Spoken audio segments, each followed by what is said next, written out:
Hello everyone, আজকে share করব south Indian ভাড়া রেসিপি। প্রথমে আমি এখানে নিয়ে নিয়েছি উড়দ ডাল বা যেটাকে বিউলির ডালও বলা হয়। এটা আমি জল দিয়ে ভিজিয়ে রাখবো 5 থেকে 6 ঘন্টার জন্য।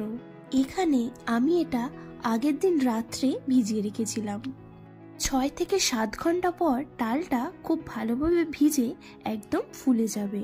এবার এটাকে মিক্সিং জারের মধ্যে দিয়ে খুব ভালো একটা পেস্ট বানিয়ে নিতে হবে। এবার খুব ভালোভাবে এই মিক্সারটা হাত দিয়ে ব্লেন্ড করে নিতে হবে, যাতে জলে দিলে এভাবে ভেসে ওঠে।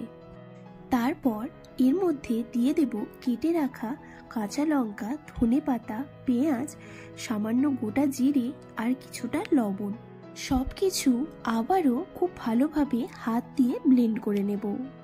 এবার এরকম টাইপের একটা গোল চামচ নিয়ে উল্টো দিকে সামান্য তেল লাগিয়ে ওই ব্যাটারটা দিয়ে একটা ডোনাট শেপ তৈরি করে নিতে হবে।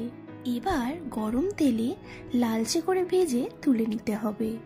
তবে এটা ভাজার সময় গ্যাসের ফ্লেম অবশ্যই লো থেকে মিডিয়াম রাখতে হবে।